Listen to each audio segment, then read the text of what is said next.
So funny to like be your entire life obsessed with the idea of having a child, then be confronted with it and be like, who's that? No, sorry. The next sentence when he calls him superfluous. What?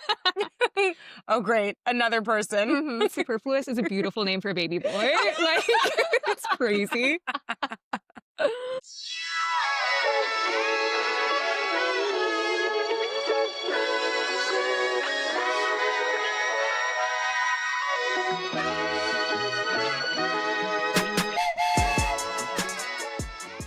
Hey, Hey, everyone.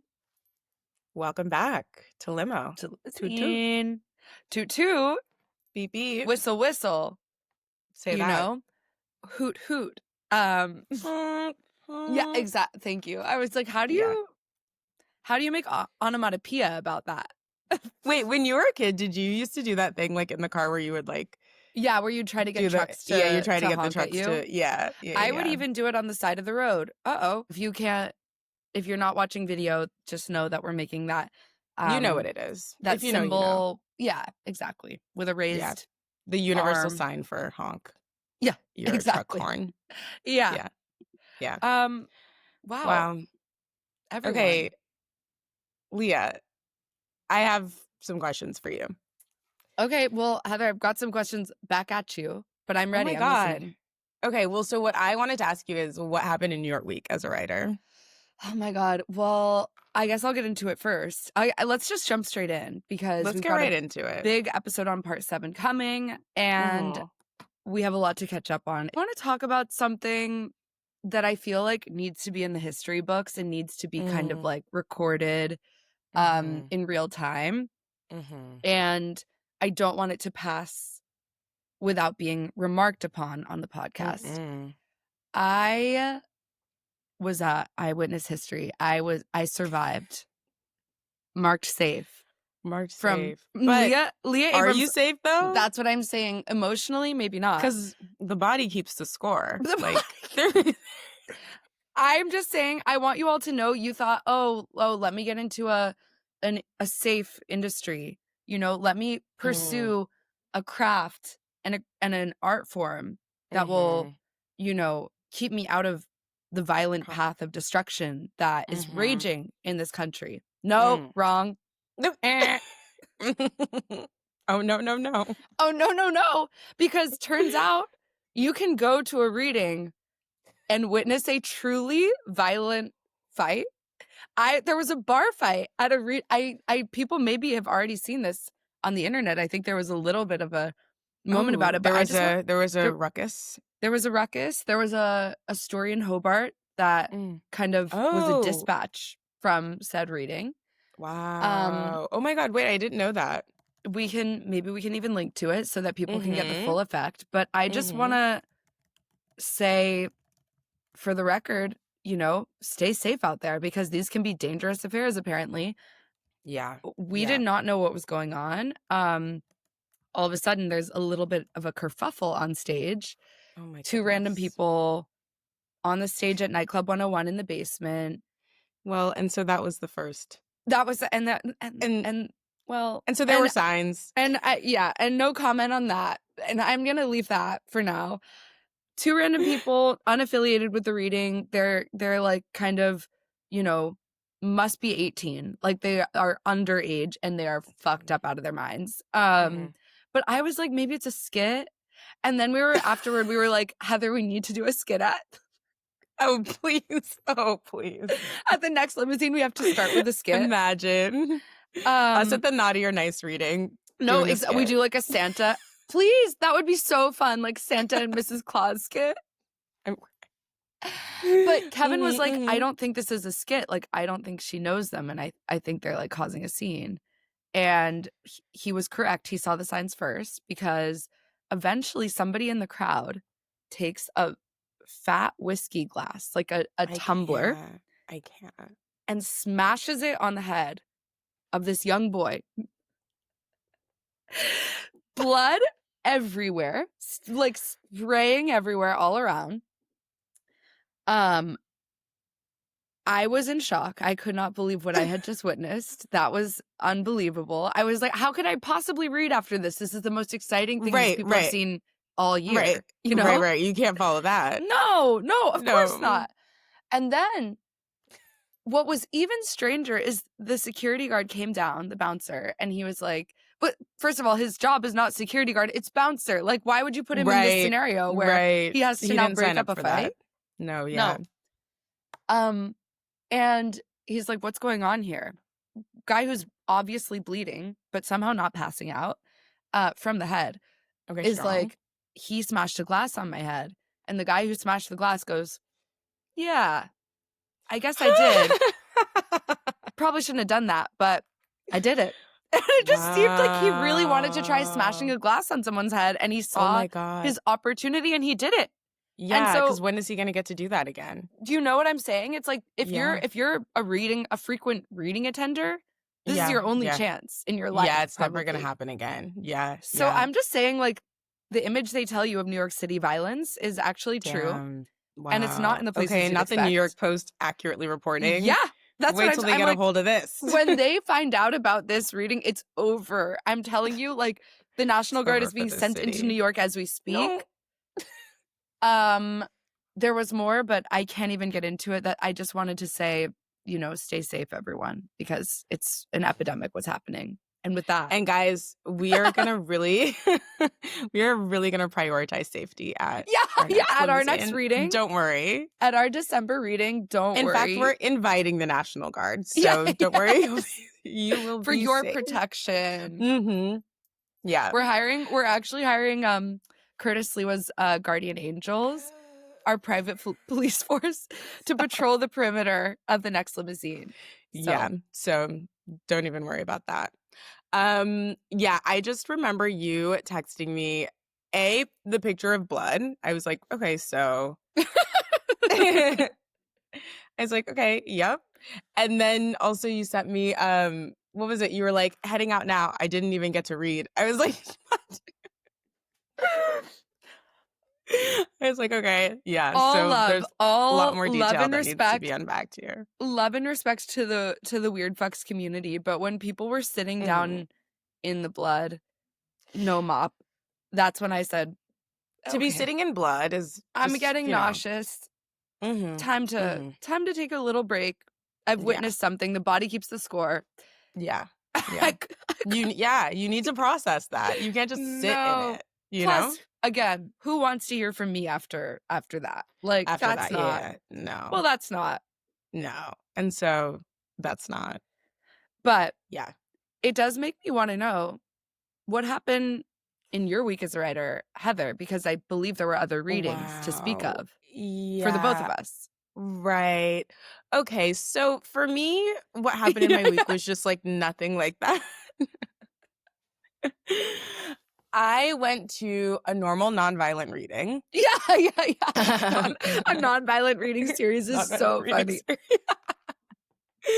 I read for Stage Break, which is put on by Mikey, coin in the Page Break jar. He hosts Page Break and hosts also Stage Break. If you don't know, honestly, give it a Google.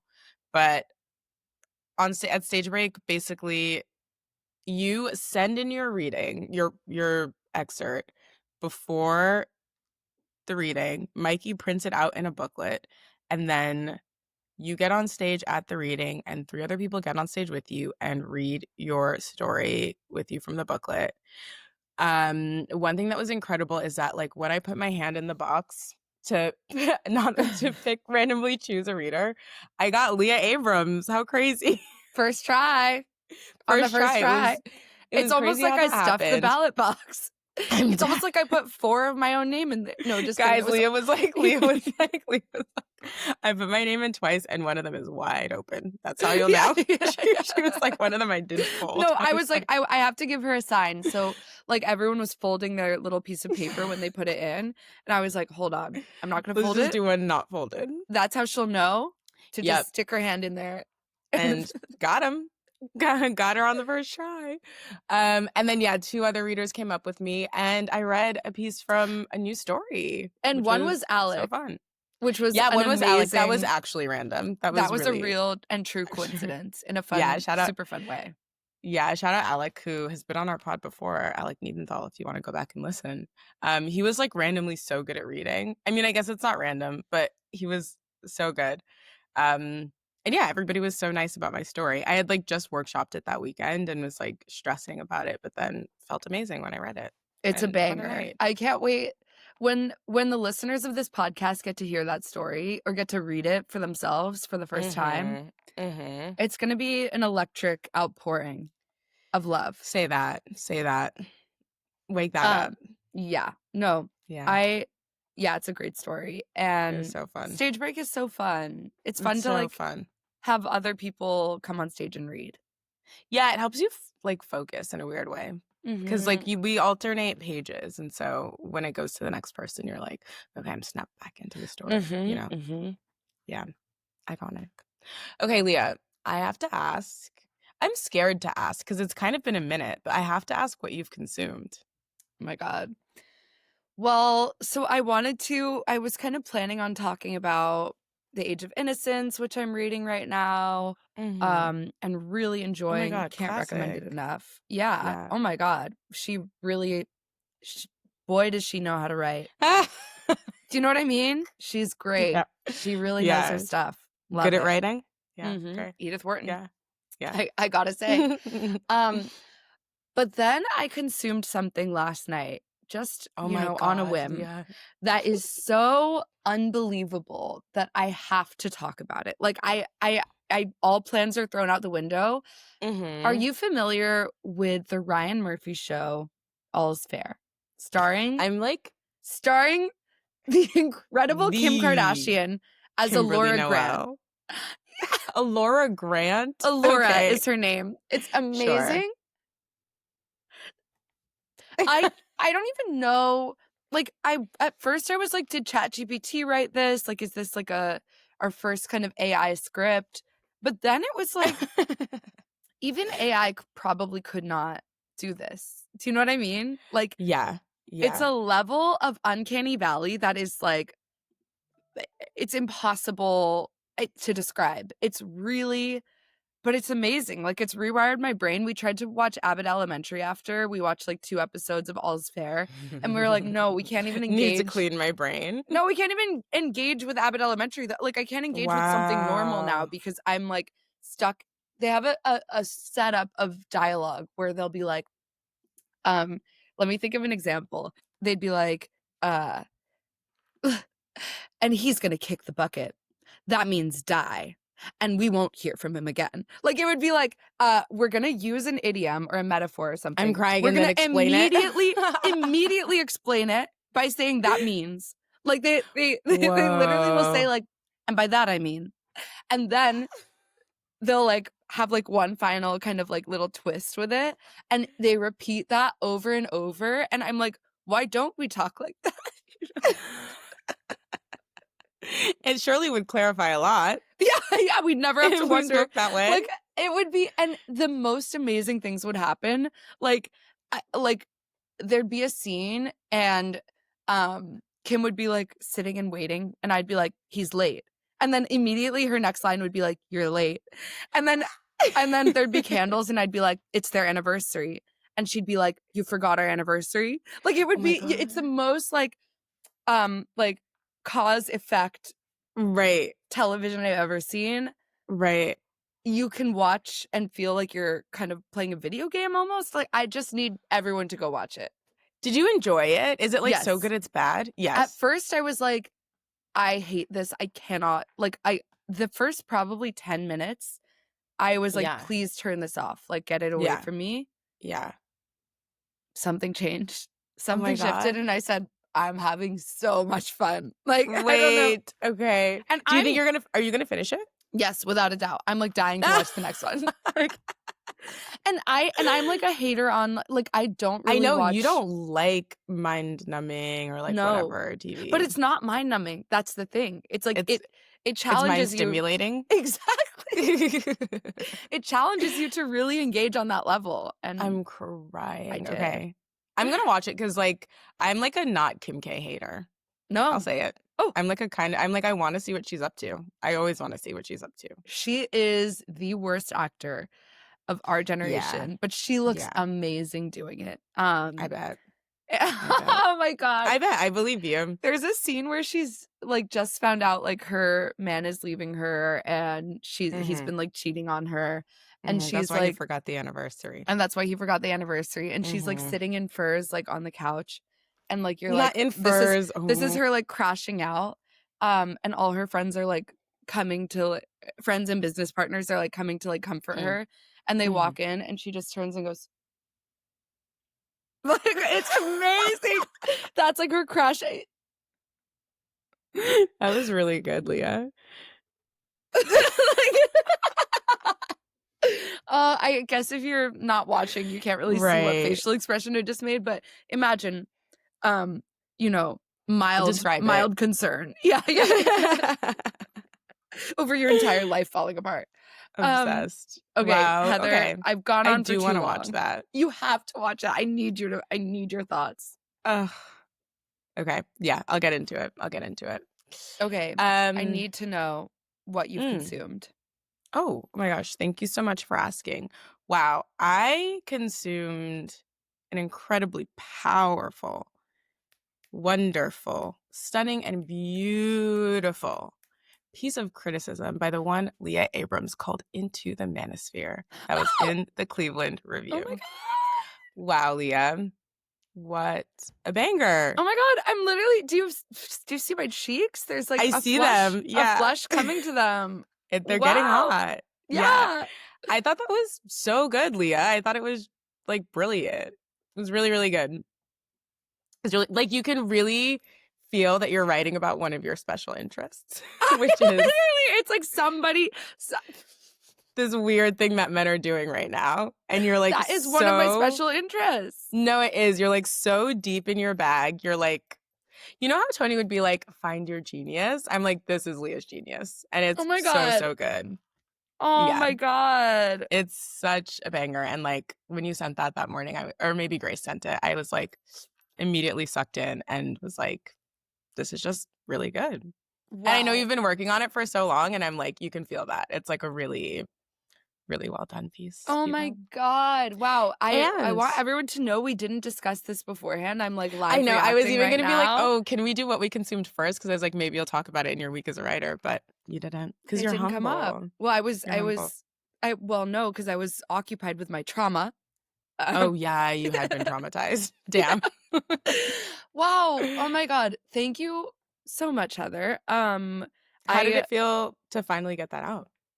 So exciting. I feel like, well, I feel like a lot of the thoughts in it we have talked about on the podcast for so long, especially towards the end, that I really don't feel like honestly like it would have been that fully baked without the podcast. So thank you Yeah. all for engaging in that discourse with us for so long.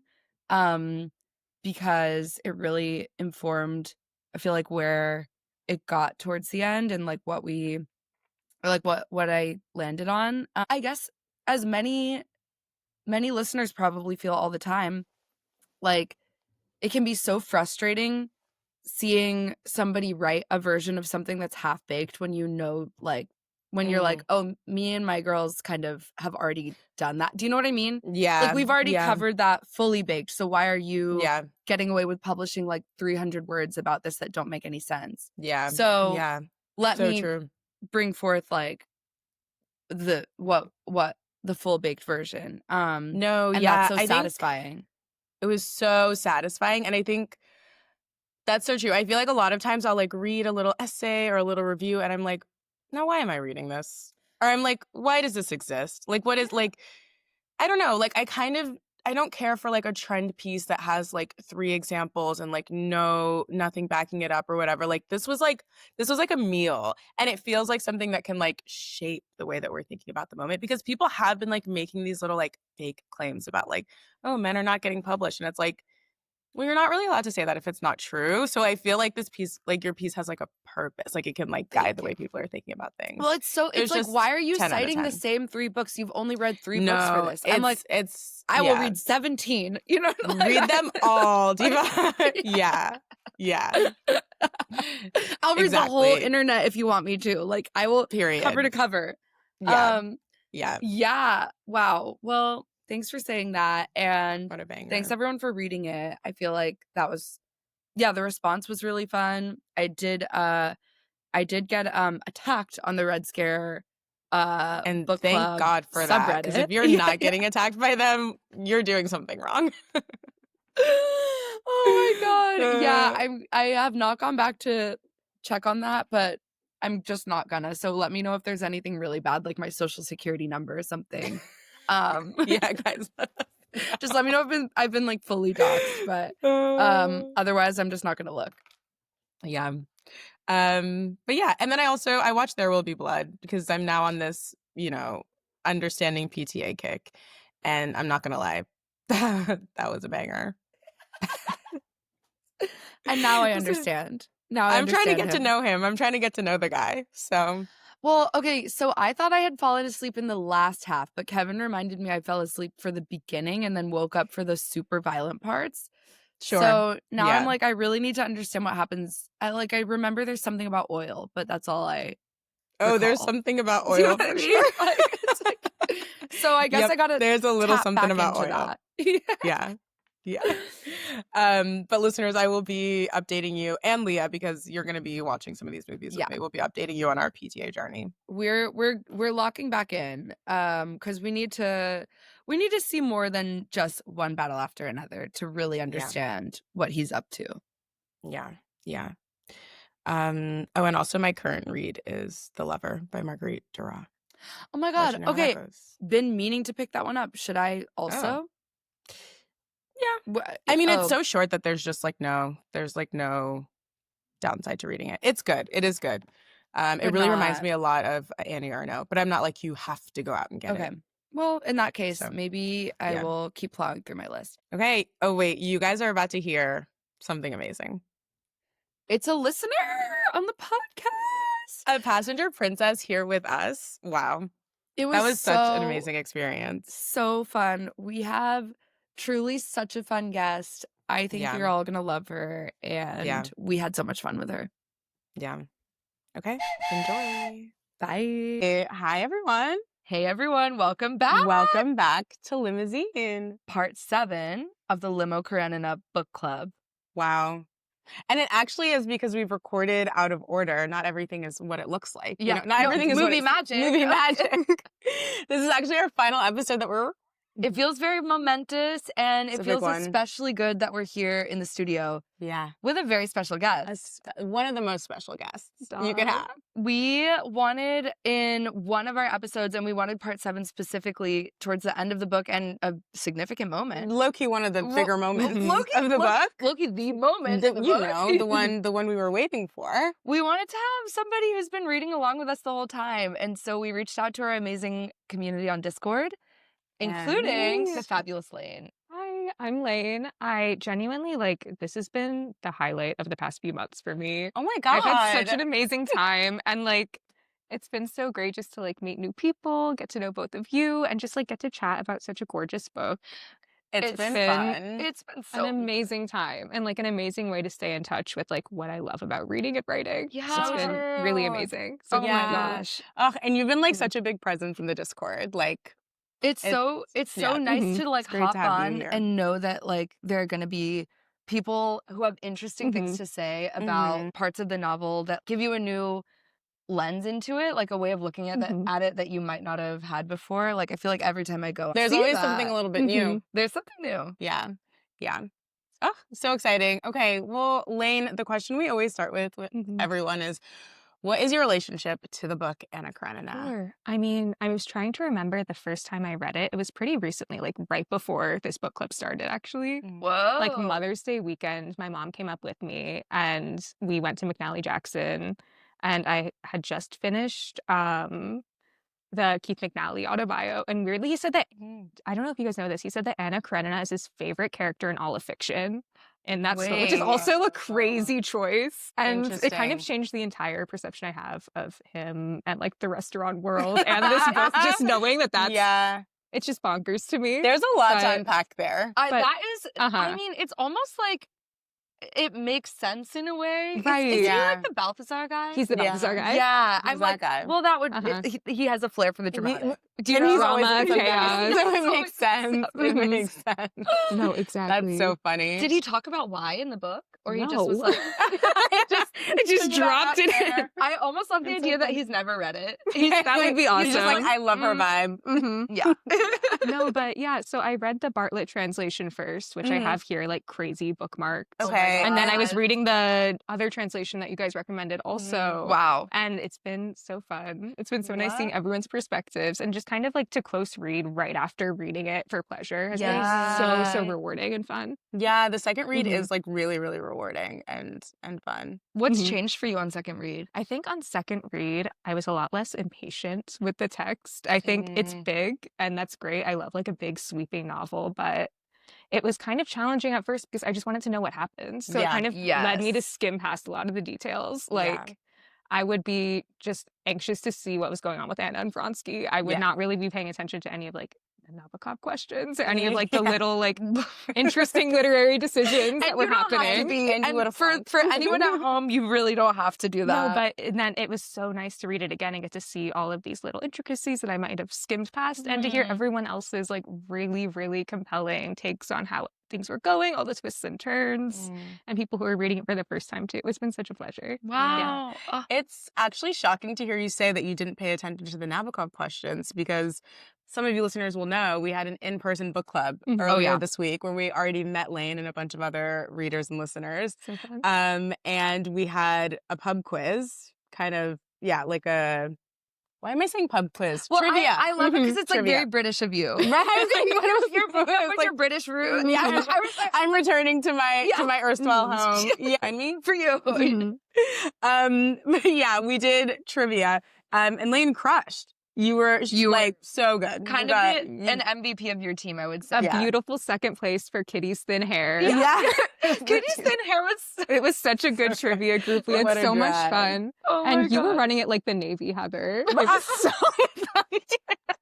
It was so great how like it was an alternation between like just giving free points away and just like really going, well, actually, and crying. It was so fun. Giving free points away is so fun. You really were. You were like, grass is close enough. I was crying. And this is why I had an astrology appointment on Friday. Really? And she was like, you need to be a teacher. And I was like, I actually don't think I can be a teacher because I'd be like, everyone gets an A in this class. I don't. Many such cases, though. That's a kind of teacher. But like, is it a good one? It's like we've all been there and we've all been pissed off. No, like, I'd be pissed at me if I were the teacher. You would be the kind of teacher that everybody kept in touch with. They'd be like, Miss Abrams, you wouldn't believe like me and so got engaged, and you'd be like, oh my God. Meanwhile, they didn't learn so shit happy. in my class. They don't know a damn thing. It's like great co-teacher energy. I was leveling out. I was like, you think that can pass for an answer? And that was great. I'm going to remember Mashka's Knoll for the rest of my life. I'll never forget that. I'll never forget. Well, I can't believe people didn't get that one. I was disappointed in the You're class. sick and scared for that. I was like even when we put it in, I was like, well, that no one's for whatever reason. I mean, it's never going to leave me. No, but there are just like random details that just stick with you. But you had another legend on your team. Oh, yeah. I did, absolutely. Rachel. Oh, we love Rachel. And Leah, what is the most iconic thing about Rachel? So we, we try to stay on deadline for everything. We do what we can. We do what we can, but we're teachers are human, Hey, we fall behind like the we rest have of lives us. too. Yeah. We don't live at school. And so we scheduled the final party. But we hadn't posted the episodes for 7 and 8 yet, which, of course, we're recording today. And so not everyone in attendance had actually finished the book when we hosted the trivia and party. But when I ordered the cake, I kind of forgot that. And I brought it, I showed it to Heather, and she was like, okay, genius. But also, if people haven't gotten to this part, like, they might not they might be caught off guard. Mhm. Yeah. And Rachel was one such person. Rachel was one such person. I was shocked to find, because I knew it was going to happen the first time I read Anna Karenina. It's kind of like, and I don't know, it's one of those things where it's like, you don't know how you learn it. Mhm. It just like seeps, you just know what happens. Rachel has no idea what happens at the end of Anna Karenina. She was like, She doesn't know. we And were I was like, like, we need to protect this woman. we were like, what part have you read up to? And she was like, oh, Anna and Vronsky are packing their bags to go to the country. And we were like, okay. She said, I have about 15 pages left of part 7. I said, oh. So meanwhile, the cake said R.I.P. Anna Karenina. Which was so good. So good. Probably the worst spoiler you could have. Big one. Why Yeah. that crossed my mind. I don't know, but it's so good. It's really, really good. But I believe and hope that she was able to leave the night without learning what happens. And we'll be learning along with all of us. If she's watching today, she's going to really hear a lot about it. So Yeah, shout out, Rachel. Hope you're sitting down. Come along for the ride with us and with Layne. Should we start? Yeah, choo-choo. Let's get on this train. Yeah. Yeah. Well, we start in a happy place at least. Mm-hmm. We're in Moscow, yeah? We're in Moscow with Kitty and Levin, our best friends. Oh, well, and Kitty is suffering. She's 2 months pregnant. She is so damn pregnant. She kind no, of not loves 2 it, months though. pregnant. Like I mean, 2 months. 2 months over pregnant? What do Yeah, you call like that? What do you, past her due extra date. pregnant? She's extra she's pregnant. super pregnant, you know? She's like, I didn't even know that was possible. No, I was like, I don't know that it happens like that. It's kind of like in the Bible when they're like, he was 140 years old. You know what I And mean? you're like, and it's like, you're like, sure, he was like 60. Yeah. He was 60 and he seemed really old, so they said 100. Like, right. They rounded up. And I'm like, there's no way she's 2 months more over. No, I don't know. Is that possible? Because now people just induce pregnancies on the due date. Like, you have the due date. Yeah. You have the baby. I also remember, like, there was a weird detail when they mentioned, like, that experts on the subject thought she was over 2 months pregnant. And it was like, okay, do you have to be an expert on the subject to know that it's 11 months and not 9? I don't know.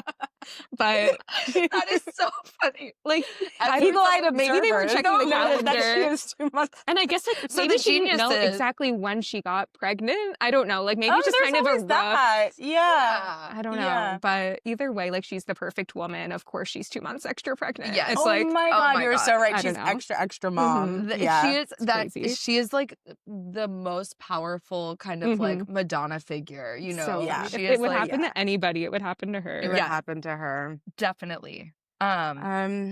And Levin is basically like, he's like bleeding money. He like cannot, he's like, damn, it's expensive to live in the city. He hates city living. He hates it. He's miserable. He's miserable. He's like barely writing. He's like not working on his book, but he's always like meeting with other intellectuals and like going to the club.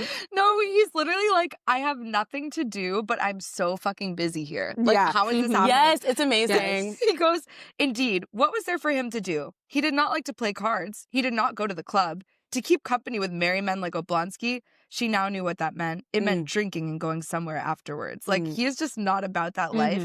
And Kitty can see how much he's like, uncomfortable. He's a shell of himself. He really is. He's He really losing is. who he truly is, and it's so sad. I think he says I'm like deteriorating here. Yeah. Oh. Tough. But anyway, he goes out.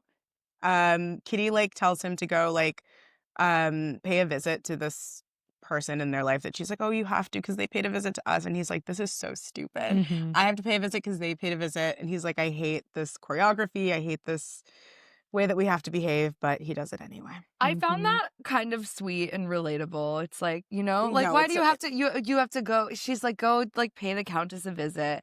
And he's like, why? And she's like, because he called on us before. And like, it's just like, and it's like, yeah, that is annoying. Why do you have to do that? That is annoying. Yeah. He's like, then I have to go. Then we're going to talk about the weather. It's like, God, he's so cranky. He's so cranky. But it's very much like when your mom is like, call your auntie and uncle and say thank you.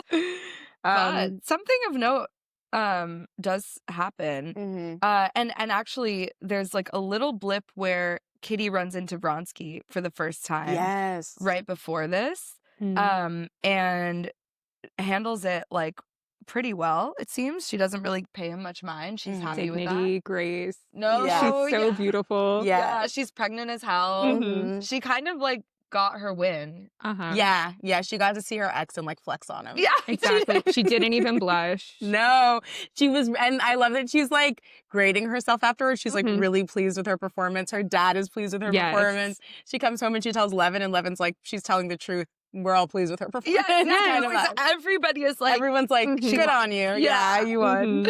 Oh my God. But then Levin, after he pays this visit, they go to the club. He goes to the club. He gets dragged from the opera to the club, and then they wind up at Anna's house. Yeah, and he's like dragging that opera. He does not like it. Why is he so rude about it? I don't know. But like one thing that I find so funny is that when he goes to the club, or maybe it's when he gets to Anna's when they're talking about the opera, he's like because he doesn't care about the opinions that everybody else has of him, he's like, I'll just say what everyone else. Yeah. He's like, I'm not even going to bother being honest. He's like, I'm not going to get into it. He's like, I'm just going to repeat what everybody else has been saying about the opera. He's like, yeah, it was so good. They were like amazing.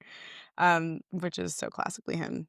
Oh my God, it's so funny. Oh my gosh, and everyone's arguing about how to raise children. Yes. And that feels insanely contemporary. My God, yeah. That scene between, is it Lovev? I don't know how to pronounce it. The like other brother-in-law, Lvov, and it just felt like so sweet just to see two men just talking about being fathers in a very sincere way. Yeah, that's one of the few scenes I feel like we get with Natalia's family, or like that she's third like sister. such a non-factor in the whole book. It's really fascinating. Natalia was iconic in her Arctic white fox. That was really lovely. Oh my God. And then Lvov seems just like a really pleasant father. Like he's like so involved. Yeah. And everyone, it's like, I don't know. He's like loves his kids and cares a lot about how they're educated. And like, Levin wants basically his children to be brought up in that same way. He's like, admires that a lot. Exactly. It's so sweet. Yeah. It's really interesting how like the education of children comes up constantly in this book. And actually, I'm now realizing we've probably talked about it on every episode because it keeps coming up. And like, this is maybe the second or third time we've like heard this discussion of like molding your kid's character and making sure they don't develop like, I don't know, like what do they even call it? Like negative dispositions or like bad proclivities or something like that. Like there's like some way that they phrase it that's like really interesting about like there's like an awareness that this is like a dicey point in a person's life that can sort of determine what they're going to be like. And like how that can sacrifice like the adult's lifestyle also feels so modern. It feels like the same thing as like parents today arguing about whether like it's fair that they put all of their income towards like their kid's private school or something. Yeah. I know Blonsky, of course, is like, I hate that idea. I don't want to put all my money to my kids. I would rather just hang out. I mean, he's judging Lvov later in this part. Like, Oblonsky's like, why would somebody like spend so much money and effort on their children? It's like adults should, a liberated adult, an educated adult should be like pursuing their own life and pleasure and like, fuck them kids, basically. Yeah, exactly. But it's so interesting because it's like such a contemporary conversation that's happening still, like the like soft parenting conversation. Yes. Oh, that's so There was true. that like weird like tweet that went viral-ish. I don't know. It's just because of the person who tweeted it, they were talking about how like their whole life, they were like do you know what I'm talking about? Is this Bean Dad? Are you going to say Bean Dad? No. And I know Blonsky's kind of Bean Dad. Blonsky is Bean Dad. What is it where he forces? That's the one where he makes his daughter figure out how to open the beans. It's not Bean Dad. Okay, I'm sorry. I thought you were going towards Bean Dad. It's not Bean Dad as much. It was like this girl who was like, and she was saying it kind of like in this like really like conservative way, where she was like, people are too indulgent with their children, and like their children start to feel like they should never have a bad feeling, and if they do have a bad feeling, they need to go to the therapist about it, and then if they do, then they just grow up being like weird and soft, and like parents should stop doing this, is what she was saying. She was being weird about it though. Like there's like some truth to that, but she was being weird about it. But it also makes me think about this French book about raising children. And it's about, you know, the like American versus French way of raising children, where it's like American parents will be like, oh, my kid only eats white foods, so I'm going to give them white foods. Whereas like French parents will be like, oh, this is your plate of fish. No, just like sit down at the corner and inhale the secondhand smoke. While, you know what I mean? Yeah, and if they're like, Daddy have dinner. And it's like, finish it or don't, bebe. Who cares? Bebe. And like that kind of becomes like the Moscow versus Petersburg issue here, right? Totally. Like, so true. and that's why Oblonsky wants to go to Petersburg so bad. Oh my God. Yeah. He is trapped in stagnant. I think he calls it like a stagnant cesspool at one point. I'm crying. It's interesting also that what is like for him a stagnant cesspool is for Levin like a life that's far too fast. Exactly. Exactly. This is exhausting. Yeah. And meanwhile, Oblonsky's like, this place is so backward. So he's with Lvov. He pays him a visit. They have this discussion about how to raise the children. And then he goes to the matinee concert, which is a fantasia called King Lear on the Heath. He hates it, basically. I mean, as we've discussed, it's just not doing it for him.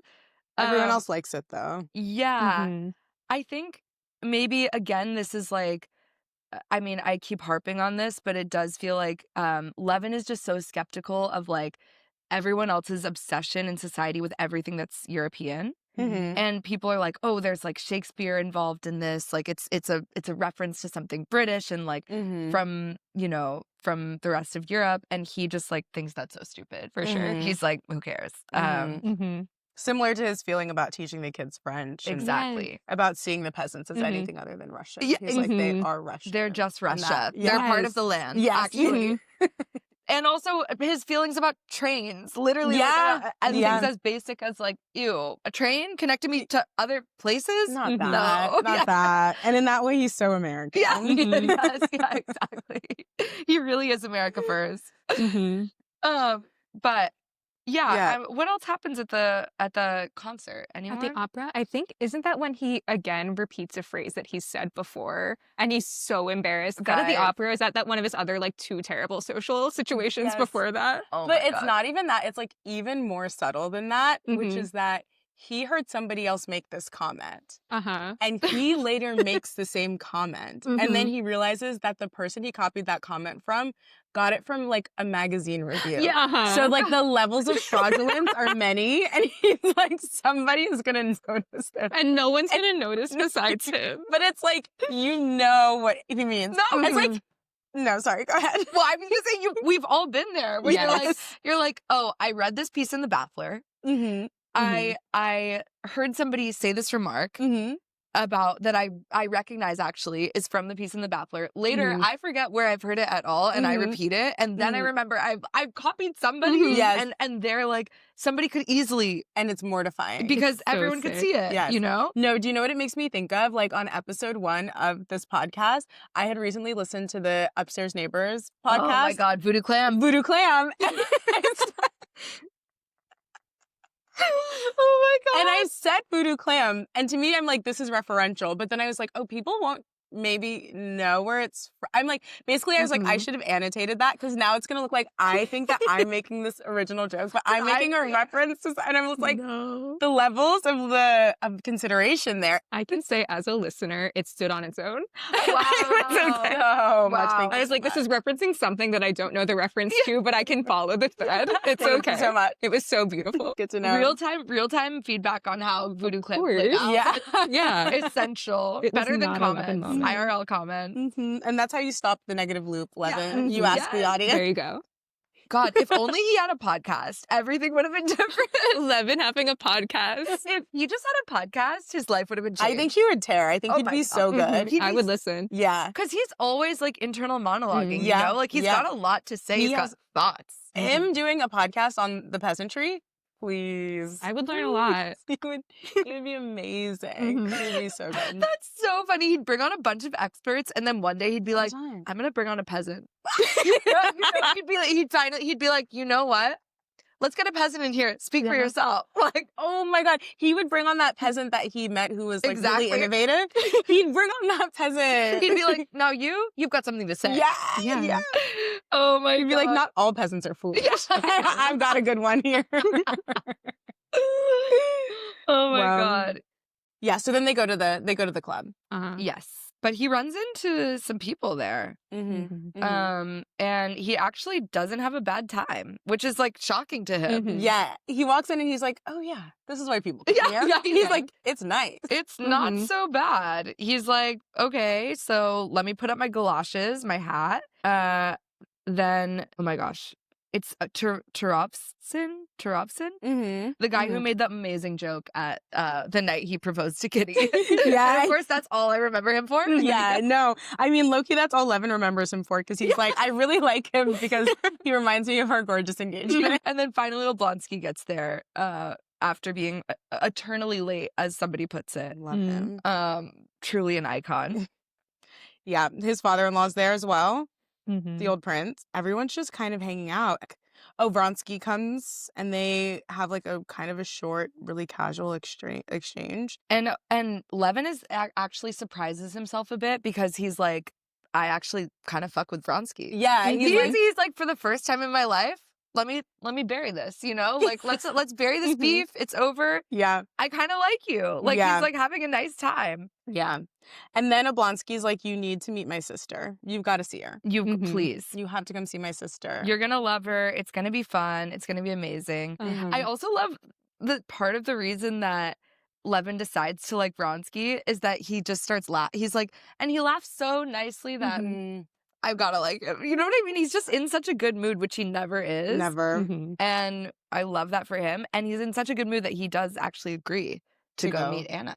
What do you think was going through Oblonsky's head when he said that they had to meet? Like, do you think it was calculated? Do you think it was just spur of the moment? Like, what do you think his motivations were for causing this crazy, crazy interaction? It's a good question. Yeah. It's interesting because he's like, I think you would like her. You're one of my best friends in the world, so you definitely need to meet my awesome sister. Yeah. How had they not met yet? That is kind of crazy. I know. But I guess I'm like, I think he's kind of doing like some reputational work for Anna. Like I think he's like, and I think he genuinely respects Levin, and he's like, if Anna can earn this man's respect, then like, whose respect can't she earn? You know? Exactly. Yeah, I feel like I do feel like it was calculated. That's how I felt too. Like on one hand, it's like he was just kind of drunk at the club giggling with the boys, and then he just kind of probably thought, you know, it would be awesome like, seeing my awesome sister. All of us should all be friends with each other.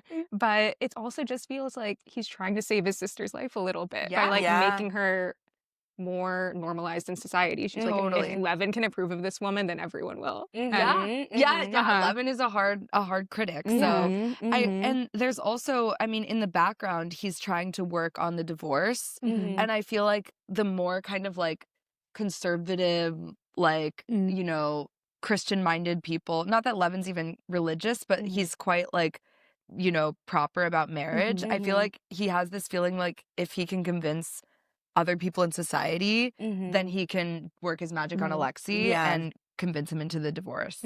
He's honestly a fantastic brother. What he's doing is so. I just like he seems like the only person who understands that Anna is a human being. Exactly. And like understands that just because she's like beautiful doesn't mean she doesn't cry at night, you know? And it sounds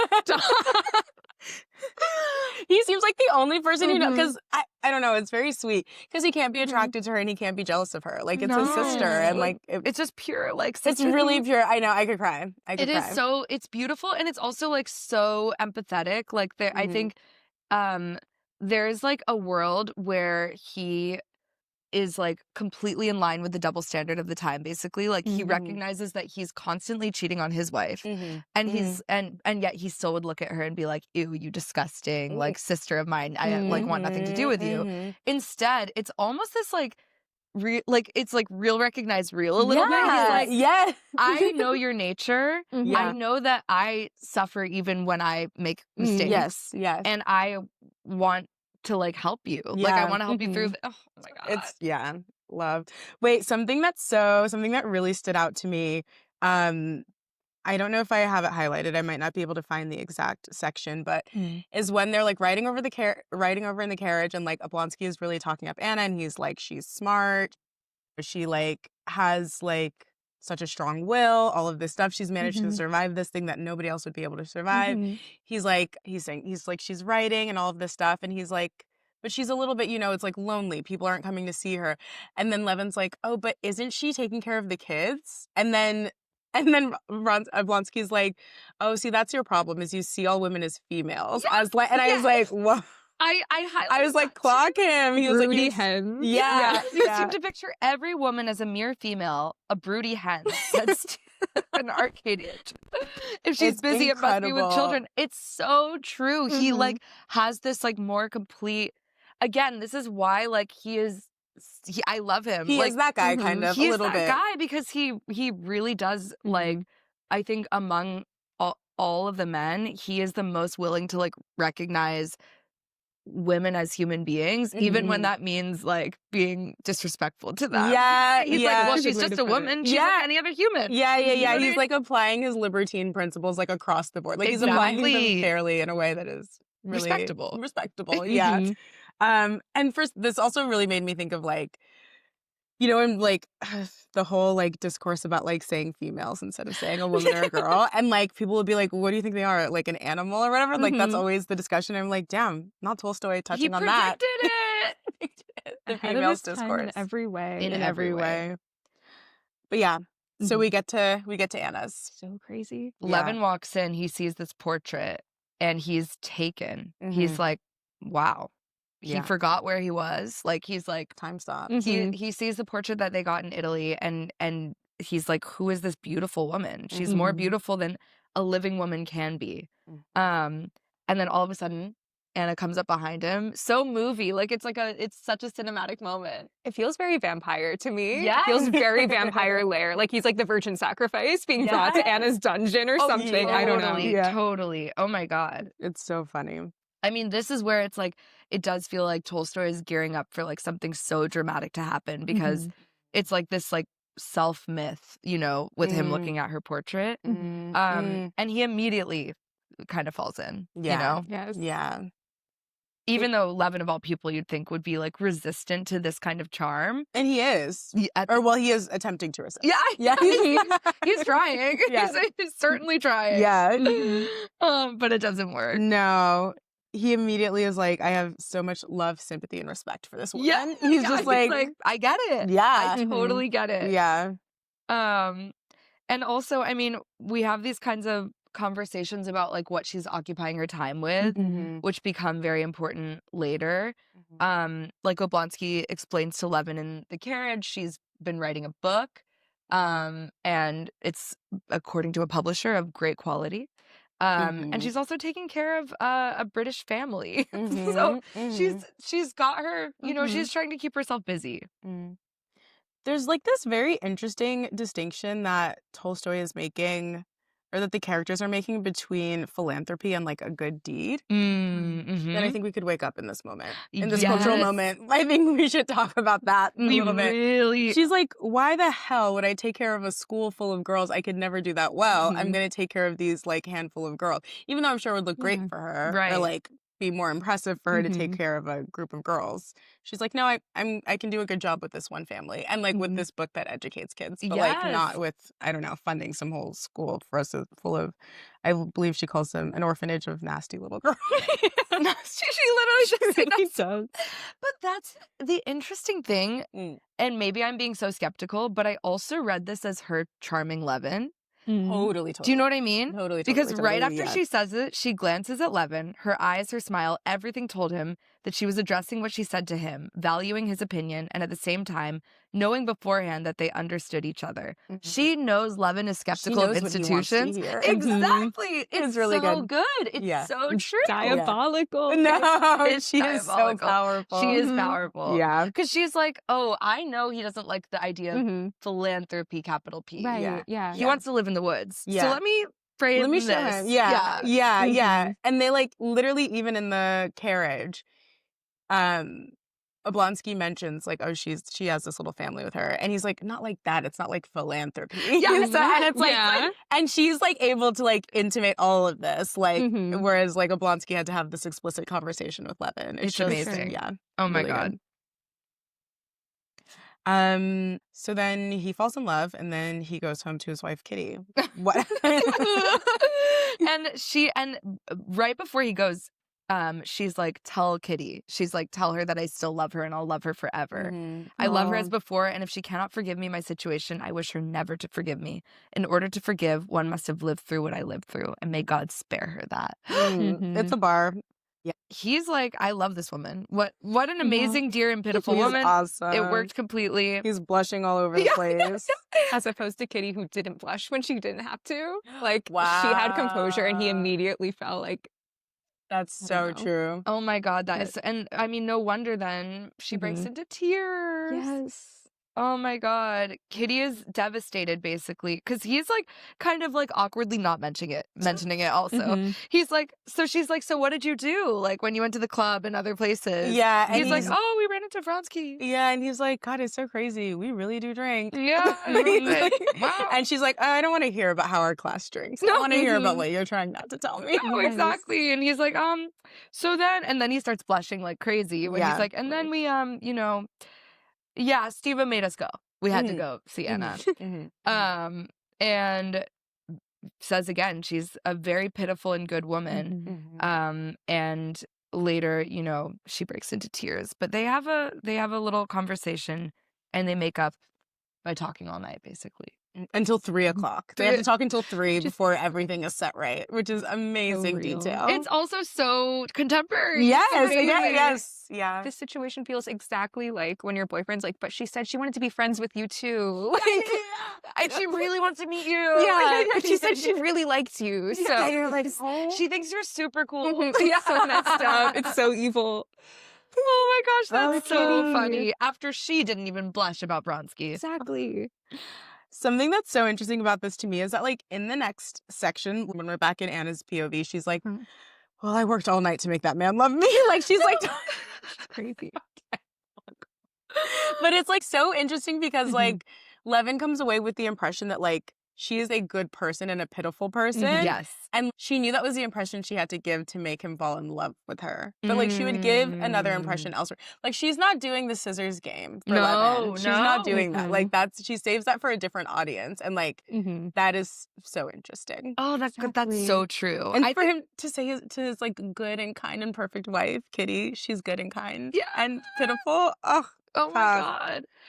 And, it's one of those things where it's, like, that is like so the power of her as a character, like that's like her like ability is to like walk into a room, immediately know like how to achieve that for the person she's talking to. Yeah, for sure. So crazy. And also crazy that Tolstoy could like write her as conscious of that, you know? Which I think is really impressive. Yeah. Well, Levin has all of these like feelings of love for her, and she's kind of like, yeah, I loved him for a minute. And then as soon as he left the room, she stopped thinking about him. She doesn't care. She's focused on Vronsky, and things are looking a little rough at the moment. She feels that, and also she's like constantly off that morphine. By the way, her bottle of opium. No, it's so tough. It's so tough. But she feels that his love is chilling. And I think she's pretty right in that assessment. I don't know what you guys think of that. Yeah. No, I definitely think it's such a role reversal. Like when it first starts, she loves Vronsky because he's just like completely devoted to her and like feels very passive. And now it feels like she has no power. Yes. No one in society cares about her. And he can take on this like paternalistic, condescending role that she's so threatened and uncomfortable by. And honestly, that's kind of fair. Like, totally. I mean, they have these conversations where basically like, they're being so cold to each other, they're being very passive aggressive, and then he'll like kind of open his hand or like invite some tenderness, and she like cannot yield to it. No, it's amazing. Like she says at some point where she's waiting for him to come home and she hears his carriage coming, and she's like, okay, I'm gonna be cool. I'm gonna be chill. I'm gonna do it. I'm gonna she's not even just like, I want to perform calmness. She's like, I actually just don't want to start with him today. Like she kind of is. And then she said like, but there's like some, I can't remember what it was, but it was like she could not like get rid of that feeling of struggle. Like she could not banish that from herself. Like the second he starts talking to her, she starts like, some strange power of evil would not allow her to yield to her impulse. It's like she like is so fixed in this despair, and she basically starts wishing like to die. And we're starting to get some of those death wishes. Coming out of meeting Levin, she says, One and only one thought relentlessly pursued her in various forms. If I have such an effect on others, on this loving family man, why is he so cold to me? Or not really cold, he loves me, I know that. But something new separates us now.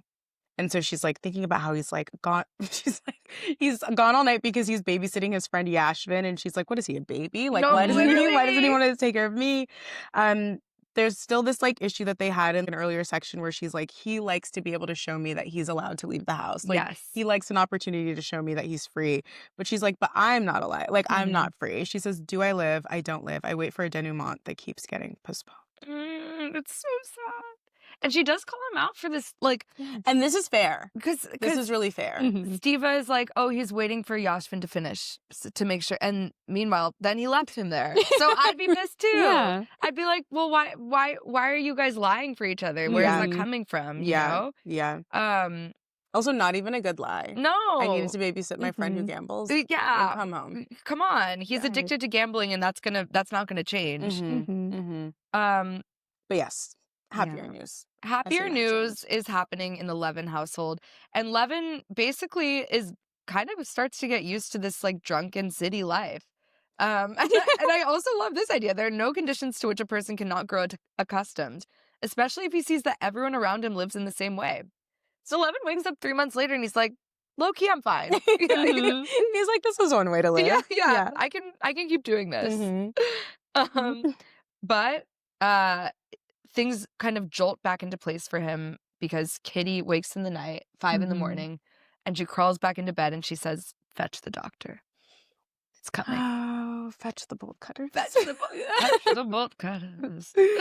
Yeah, and he's like so obsessed with her in this moment. He's like, wow. However little unnaturalness and conventionality there was in Kitty's character generally, Levin was still struck by what was uncovered to him now when all the veils were suddenly taken away and the very core of her soul shone in her eyes.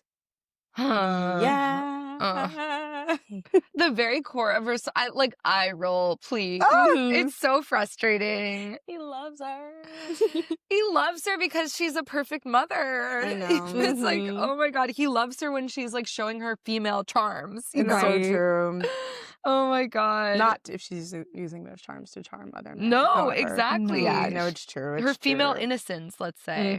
And so yeah, Kitty has the baby. It's really brutal. Obviously, it's much more difficult for Levin than it could ever be for her. He's like, I'm hearing screams I've never heard before. I'm like, what did you think happened during childbirth? Well, I don't know. Maybe they don't know. Low-key, maybe they don't know. But to a degree, he has to know. He must know on some level. Like, he doesn't have any sisters. He doesn't, he's probably never been in the room or adjacent to it now that I think about it, which is crazy, but all the other men are trying so hard to convince him, like, you just need to stay back. Yeah. It's just not the your doctor's business. like, please, like, don't get involved in this. And also just chill out. This But is he's not like, your ministry. he's like, get in there. He's like, doctor, we need you. The doctor's like, they don't even really need you. No, sorry. The doctor's like, come get me in the morning. He's like, this is whatever. But the best part is he's like calling after the doctor. He's waiting for the doctor. The doctor comes out dressed and combed. And in his head, he thinks, these people have no shame, thought Levin, combing his hair while we perish. While we perish! And I would feel the same way. No, and you have to. It's your first boy. Come on. But my thing is like, okay, I'm a man whose wife is about to have a baby. I'm at the club with a lot of other men who are fathers. Why am I not being like, so what was it like for you? You know? Yeah. And that's so fair. Like, what the hell? He's not, that doesn't even cross his mind. No, he wants to, when he speaks, it's about farming. He's not trying to talk about that. He's not trying to find any other kind of connection. Certainly not. But yeah, you know, Kitty miraculously survives these horrible, I think it's 22 hours of labor. It's a really long labor. Yeah, unearthly world in which he lived for those 22 hours. And he had lived, Levin. That's so funny. But it's a little boy. Yeah. Oh. He is like not obsessed with the kid to begin with. He has like postpartum. Yeah, and he would. He literally would. So unsurprising. He's very squeamish. Yeah. I was surprised by that from him. But then again, we saw him when his brother was dying. Exactly. He's not ready for this. Yeah. No. Death very much disturbed him. So, of course, birth is also going to disturb him. That's not going to sit right with him. He goes, but the baby, whence, why, and who was he? I highlighted that too. He simply could not understand, could not get accustomed to this thought.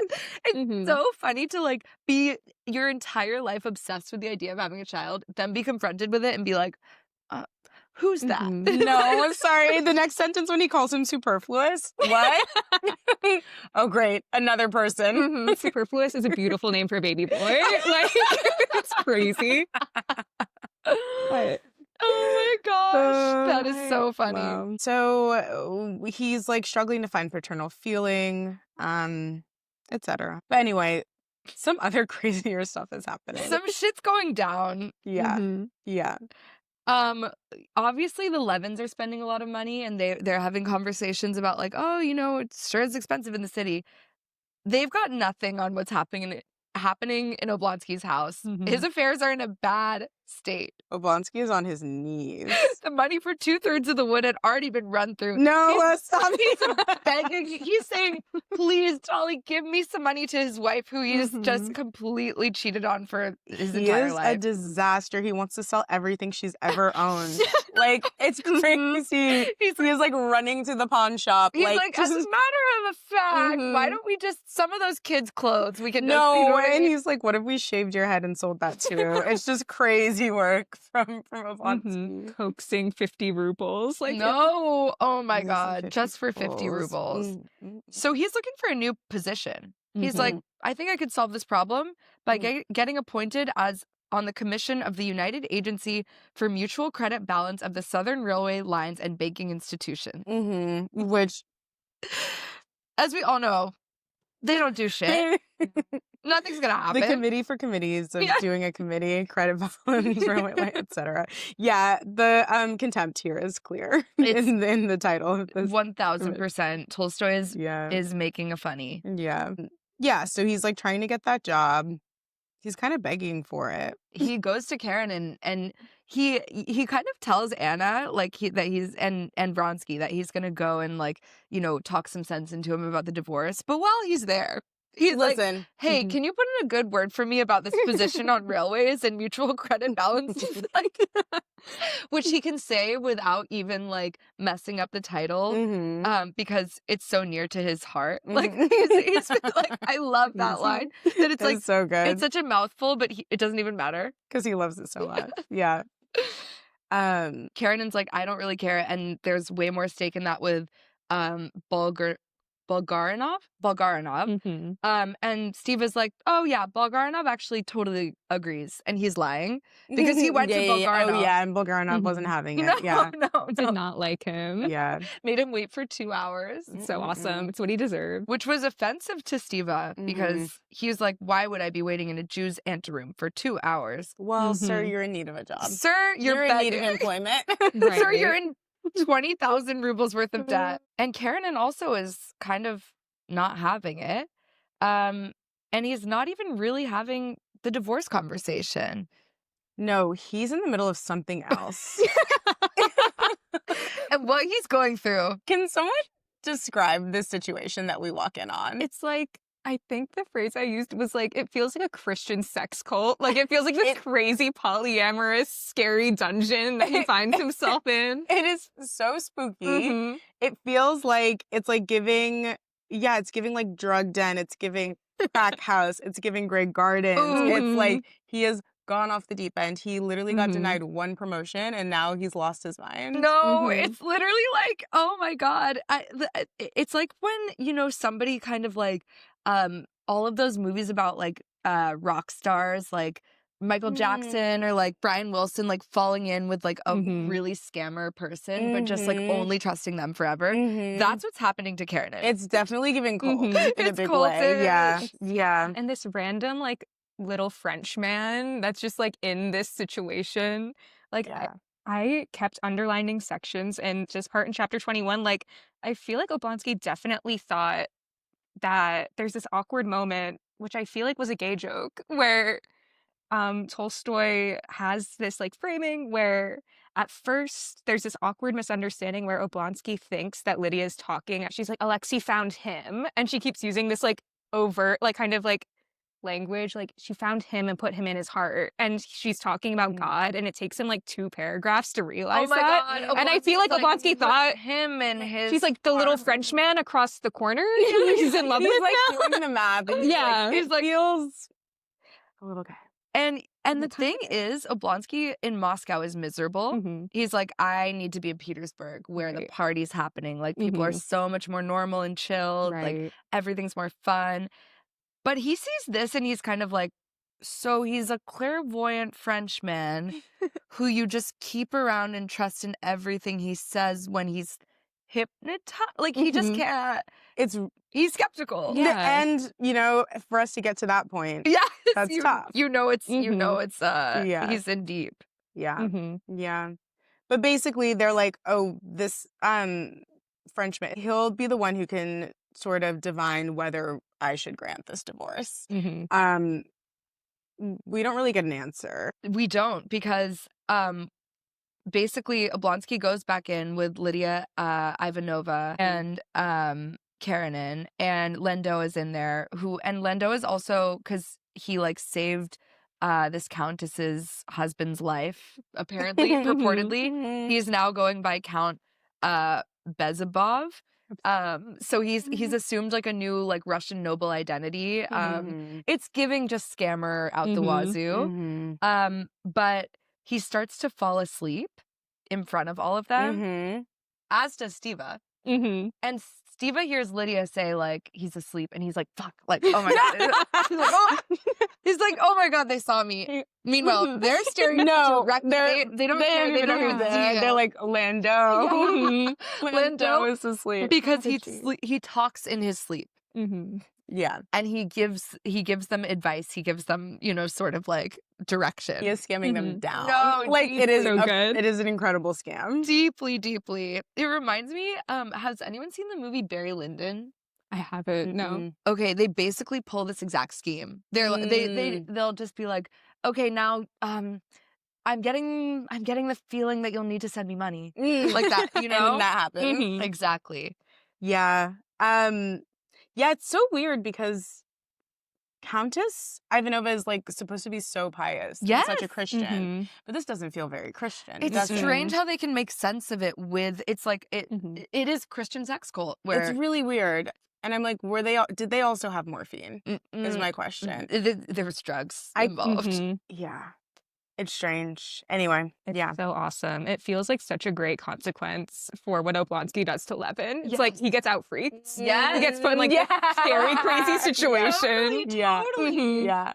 He's like, he thinks he can shock the people of Moscow. No, girl. And this also makes me think so much about like how put off Levin was in the early sections about the doing a seance or whatever. He's like, I see where this is going. It's a perfect symmetry, actually. Yeah. It's really because so early in the book we have this through line of like clairvoyance and like seances and table flipping being sus, and then we see the most like logical kind of like robotic character fall directly into the trap.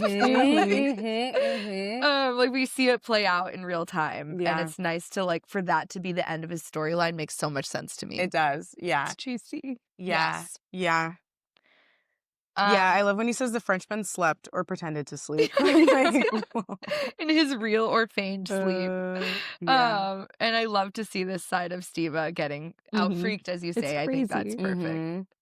Yeah. But it does like function as a way for us to like kind of just not. Basically, the divorce feels like that's a fool's errand. We don't know if we're getting no that. chance. Yeah, we don't know. We don't even know if we're getting like a functional mind. Nowhere near. Nowhere near. I mean, we're not getting these a two divorce. crazies.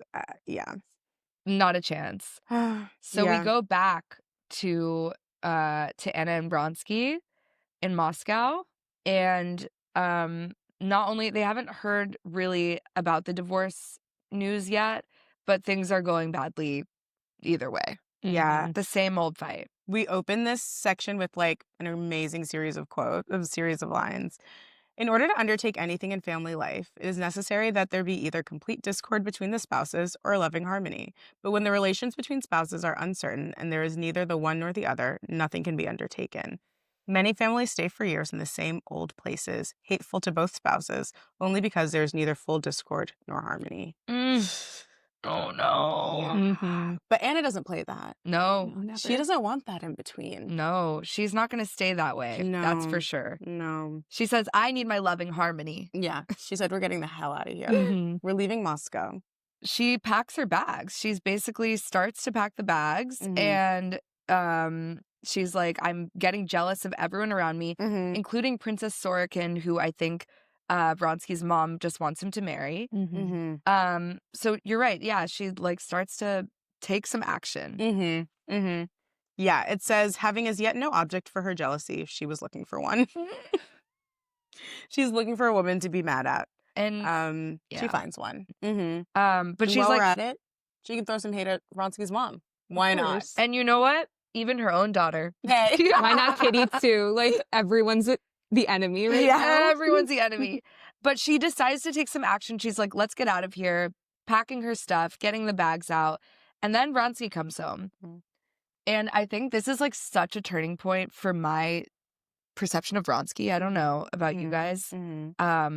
But she's packing her bags. He sees that. And he says, that's good. And she says, there was something offensive in his saying that's good, as one speaks to a child when it stops misbehaving. Still more offensive was the contrast between her guilty and his self-assured tone. Wow.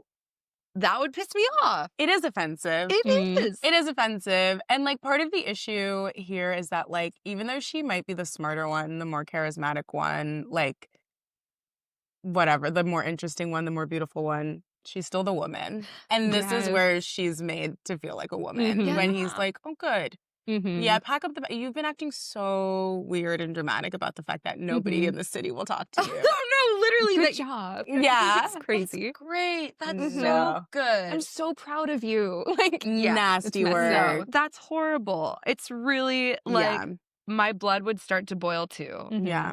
And hers does. Yeah. Wait, can I mention something else she says that's so funny? Yes, yeah. Even the rare moments of tenderness that occurred between them did not bring her peace. In his tenderness, she now saw a tinge of tranquility, of assurance, which had not been there before and which irritated her. Yeah. Oh my God, that's so... And that's the You're question. Like, comfortable? is she just so far gone that that's delusional, or is she right at this point? Is the question I keep asking. Like, Yeah. I don't know.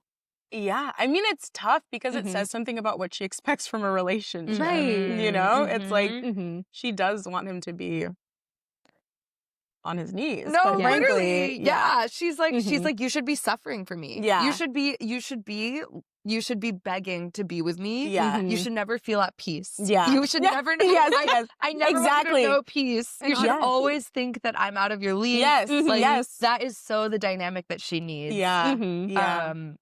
And she's losing it. Yeah. And I do think, I mean, it's one of those things where it's like, yes, it's crazy, but also it is a true assessment of his behavior and his power. Exactly. So if that's what she needs, she's right that she's not going to get it. Yes. you know? Yeah. And they start to have this fight again. And I think like a lot of what she's looking for in her kind of like romantic life boils down to this thing that she says to him, which is respect was invented to cover the empty place where love should be. But if you don't love me, it would be better and more honest to say so. She doesn't want like his tranquil respect. Yes. She wants like She wants passion. fireworks. Right. Yeah. Oh. Well, yeah, she kind of comes to a conclusion basically after that. Yeah. Because and she has this is something that she's like gone through this before where she's like powerless to change the way he feels. Like she can't do anything about it except to die. And that's kind of, she feels that like in dying, she will punish him enough that he will feel the way he's supposed to feel. Like that she'll get back to the power over him, if that makes sense. Like that's her only remaining way to get one over him. And yeah, I mean, we see her kind of like go back and forth over it and feel over and like talk herself in and out of it like several times in the ensuing chapters. She says, the shame and disgrace of Alexei Alexandrovich and of Seryoza and of my own terrible shame, death will save it all. To die, and he will repent, pity, love, and suffer for me. With a fixed smile of compassion for herself, she sat in the chair, taking off and putting on the rings on her left hand, vividly imagining from all sides his feelings after her death.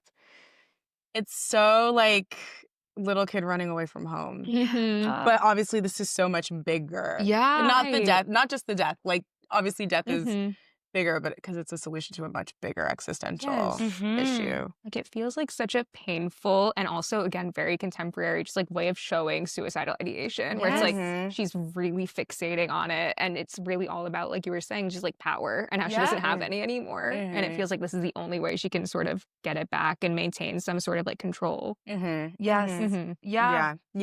And so true also that like, yeah, we see like these physical signs of her not being in the right headspace, like the putting on and off the rings, like the kind of like the morphine, the pacing. The pacing, like sitting in the corner and like smiling at herself. She's certainly like not all there, but you also see like the through line of who she's always been in her thought process, and I think that is like unbelievably impressive to accomplish in writing. That's amazing. And I think also if we want to talk about like how at fault is Vronsky, I'm like, well, if your wife is falling apart like this, you should be able to, like, if your wife is on morphine, if she's taking morphine every night to fall asleep, like, you see that. You should be, you should be aware, and you should feel some responsibility or some role. Yes. Beyond just like, I want my kids to have my name. Like, you should have other opinions of the situation. Yes. You know? And like, I wonder if like the way that he thinks that he's helping is by becoming that paternalistic, like condescending figure. Like maybe he thinks that that's what she needs because she's like this hysterical woman, you know? But then it's like, that's only driving her further into that role. Yes. You know, Yeah. I don't know. Yeah. I mean, and it is tough because she is hysterical. Yes. Like, she has both valid and not valid points. Exactly. Yeah. And 1000%. he's like not able to parse those, it seems. No. Yeah. And in fact, everything he does seems to exacerbate it. It's like this like vicious cycle. So it escalates to the point where she kind of says, "Don't speak about my mother." Like 4 times. He's like, please, that anything is else? Such a contemporary fight. This fight so that they have. She's like, oh, yeah, I know your mother hates me. She has no heart. Like, she wants you to marry someone else. Yeah, because she's hosting the princess that he has to take a letter to, and that's what she's fixating on now. He says, I repeat my request, do not speak disrespectfully of my mother, whom I respect, which is so funny because he explicitly says very early on, I do not respect that woman. But that's his mom. No, totally. It's so funny. Why would he's like that? He's just so funny. And she's like, oh, I found something. Once again, you know, back to the respect covers where love should be. Like, it's such an interesting phrasing. Do you know what I mean? Yeah. It's like so funny because he loves his mom. He doesn't respect her. Exactly. I'm like, why are you lying about this? Why are you formulating it this way? Which seems like designed to piss Anna off. Yeah. You know? 100%. Anyway, they get a visitor, and this kind of distracts them for a moment. It's Yashvin. But instead, like in the middle of the conversation, she looks at Vronsky, and he knows that what she's communicating is like, no, I'm not done with you. Like, I'm not. You think it's over just because we have someone here witnessing? No, I'm still mad. So good, and it's like their longest fight they've ever had too. It's like lasting. Yeah. Yeah. He says this is becoming unbearable. Yeah. She takes more morphine, opium to sleep. Wakes up the next day in a fog, and then she looks out the window and she sees Vronsky getting a package from a young girl in a violet hat. And she thinks that this is Madame Sorkin. Yeah, and she's saying we need to leave today, and he's like, okay, I'm gonna go tomorrow. And she's like, no, I'm gonna leave today. I think so. And then at one point she's like, I don't even care what day it is. Like, just the principle. Like, she just doesn't want him to keep pushing back. Yeah. And he says, Anna, we can't live like this. And she says, you are, but I'm not. Like, you're living, I'm not. And he says, this is becoming unbearable. And she says, you'll regret that. Yeah. So then he has to go and take this letter wherever it is he has to go. And she's like, well, I'm gonna leave. She goes to the nursery, She's Oh. like, he's gone, it's over, everything's done, like I'm gonna let me like get my head together. And she goes down to the nursery. She looks at her daughter and she wants her to be Seryoza so bad. And she's like, she finds like a little girl there instead of a boy. She sees her black currant eyes instead of his blue ones. Like, she's like, everything about her is like lacking. And she's like, my life fucking sucks. Like, So oh my God. And yeah, then her maid reminds her that she wanted to go to Dolly's. And she's like, okay, I'll go. 15 minutes. That's all. Like, that's all I'm going to do.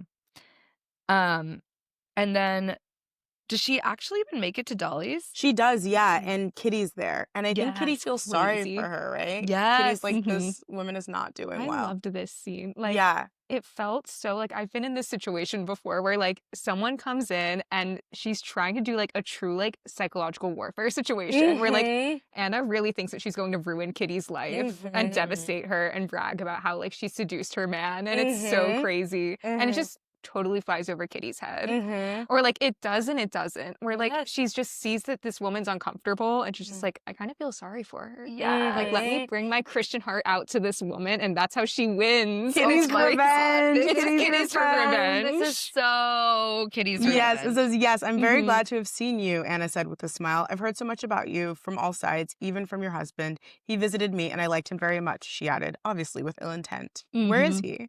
But yeah, she's not successful in hurting Kitty's feeling, because Kitty is like, damn, she's just as beautiful as ever, but so pathetic. No, literally.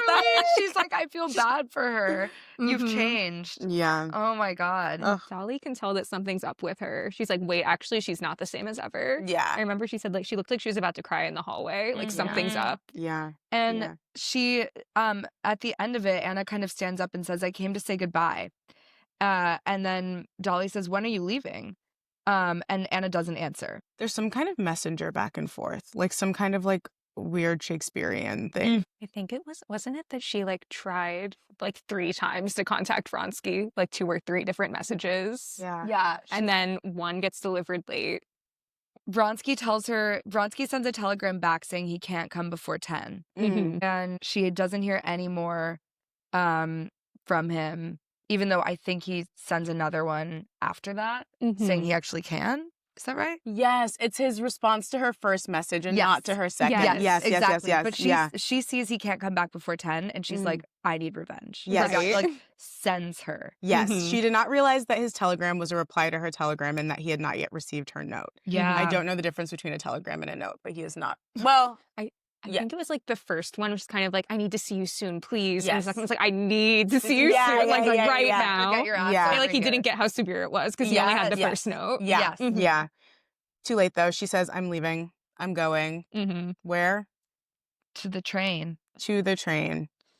Yeah. And she, at first, again, it's a little bit unclear. The evening train leaves at 8:02. She's like, I can make it. And you know, and on first read, like if you don't kind of know how it ends, you might think like, okay, she's just going to go to the country early. Yeah. And get away from it all. And do we get the sense that she believes that when she's leaving? That At she's first? just going to the country? Even though death is on her mind, she's like, I'm just going to the country kind of vibes. That is how I read it, you know? I feel like it's like the simultaneous thing where like she's trying to find any escape route. Yeah. Like I remember she says like, I'm just going to take the train as far as it can go, just like drop by in a town and then just stay there for a couple days and then figure things out. Exactly. Yeah. And she buys a ticket, but she's kind of out of it. And she doesn't know, like, as she's buying her ticket, she's forgotten where and why she's going. And it only with great effort, she's able to understand. It's like she's really in this fog. She's like kind of meditating on everything. And she gets on the train and she starts to have this idea, basically. Like, I mean, she's going on and on. She's thinking about what it was like in the beginning. She says the zest is gone. She said, I know he only wants a divorce so that he can like clean up after himself and name the kids after him and just like not have mess.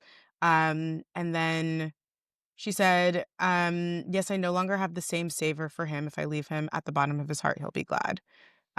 She says she knows this, she feels this, it's been revealed to her. She said, my love is growing stronger, his is growing weaker, and that simply won't do. And then she has a memory from the very first day that she met Vronsky, which again is like that, like perfect symmetry in their relationship, in the narrative, and she realizes, like, in a flash what she must do. With a quick, light step, she went down the stairs that led from the water pump to the rails and stopped close to the passing train. All of this is described in, like, such cinematic detail as she's, like, kind of sitting there and getting ready to fall, like, onto the tracks. And the whole way she's walking there, she's just feeling like this like intense disgust with all humans. She's like, they're all disgusting, they're all evil. An ugly lady with a bustle walks by and it says Anna mentally undressed the woman and was horrified at her hideousness, which you didn't have to do all that. You didn't have to do all You that. could have left her dressed if you were Cruel to everybody. She's like, I hate Anushka. I hate her husband. I hate all of these people on the train. Oh my she's God. just gone. Yeah. I'm like interested in the idea that that's like those are the last thoughts you have before you try to kill yourself, that like humans shouldn't exist and they're all evil and they're all like out to get you. Like, so disturbed with yourself that you're like disgusted with everything, you know? Yes. Like, there's a little bit earlier, right before she gets to the train, she has this thought about that I thought was so interesting to our conversation we've had in the past about like taking the sweet rolls. She has this thought where she's like, we're all the same. We all want something sweet, tasty, if not candy, then dirty ice cream, when she sees these like two little boys going to an ice cream man. Kitty's the same, if not Vronsky, then Levin. Like, this idea that like in succumbing to that urge, like, humanity's disgusting. Which feels, again, like Tolstoy kind of trying to make that's quite a conservative like point. Or just she's icked out, and that's also valid. No, it's so true. And she's also having like something similar, like, so Oblonsky said the sweet roll comment to Levin. Levin was disgusted by it. Anna's disgusted by it right now. And then Anna also has this like track of thinking where she's like trying to like understand her life, and she says she's having this like fractured way of thinking. So it's written weirdly, but it says, yes, troubles me very much, and reason was given us in order to rid ourselves of it. So I must rid myself of it. Why not put out the candle if there's nothing more to look at, if it's vile to look at it all?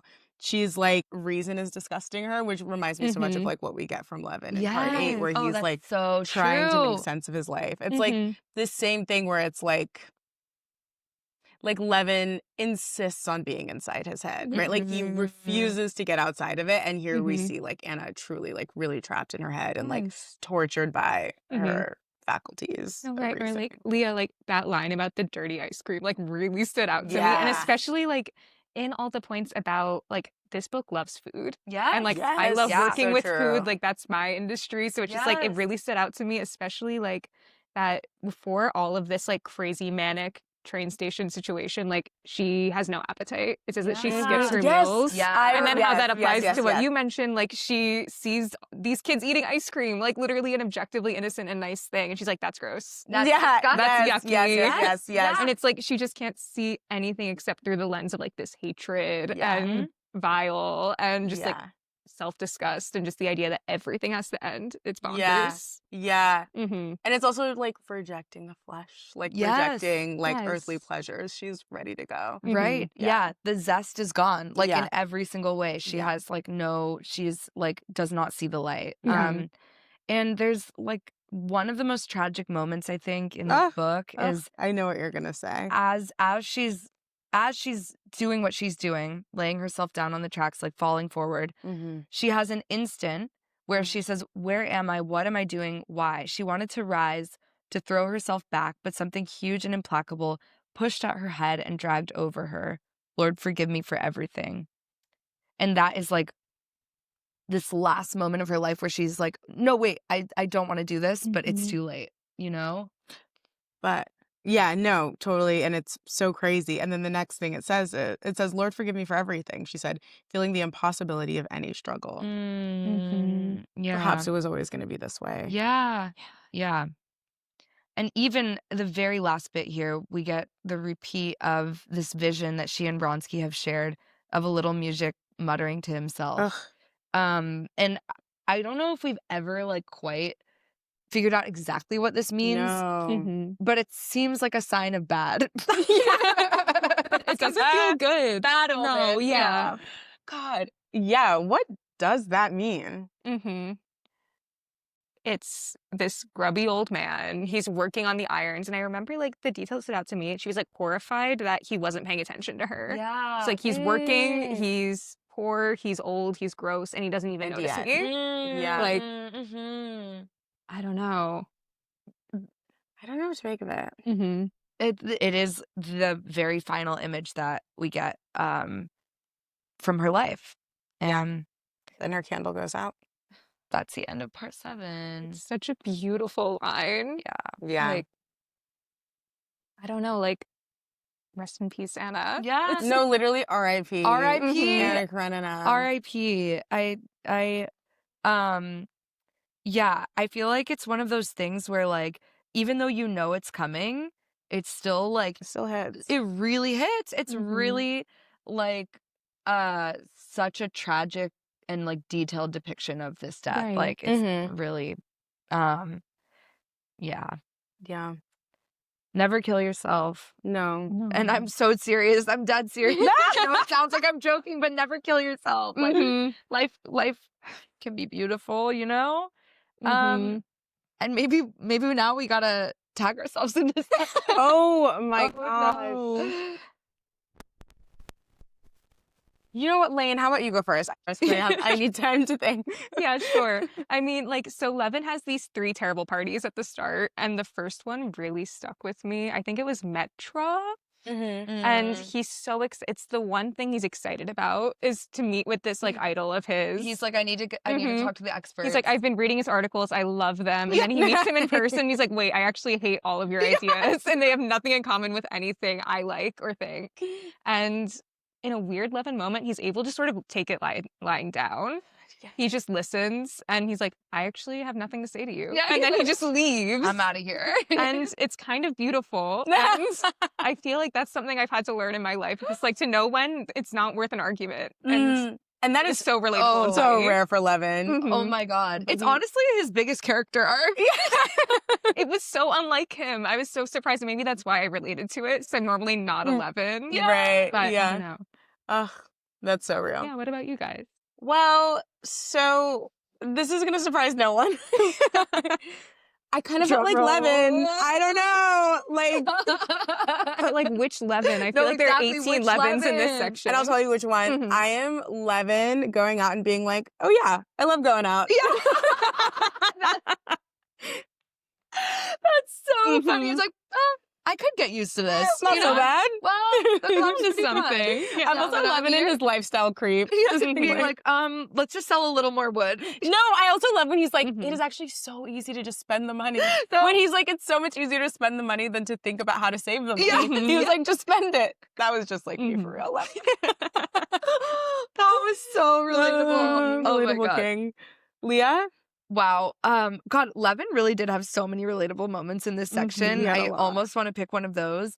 But I actually feel like the most relatable to my current moment is I am Lydia and Karenina falling under the spell of the hypnotist. Because I literally went to an astrologist on Friday and I was like, she knows everything. Did you feel like she knew everything? I was like, she's so right. What do you recommend? She got it all. She got it. I was I'm under her spell. I'm like $95 sent. Oh, you don't know. I'm this close. We have a mutual friend, so she told me about this too, and I'm about to go to her. Go to her. $95 we could be next. It's kind of a steal. Like I said Oblonsky. Oblonsky detective. Well, here's the thing. I said the same thing. I was like, you know what? You know she's in Iowa because she could be charging New York rates, but she's not. Sure. She's charging Midwest rates. I'm crying. Literally, It's and really that's the other part that I will say is so relatable is Oblonsky finding out people are in more debt than him and being like, it's fine. Yeah, yeah. Sometimes I'm like panicking about money, then I'm like, someone else is in more credit card debt, and I'm like, I'll charge it. I'm like, you know what? That's what it's for. Swipe it. Yes. That's so good. That's really real. Whew. Layne, our final segment. Are you ready for your quiz? Of course. Guys, you are more ready than anyone's ever been. I don't know about that, but we'll see. I think so. I don't know. I have some scary ones. Watch me coming. miss every single one. I'm excited to learn, even if I don't get it. It'll be fine. Some And of that's those the trivia spirit. And that's the questions will attitude- stick with me for my entire life now. No, Exactly. it's so true. Mhm. What a Much way! What a way to read. You know, to just Mhm. like lock in on the details. Mhm.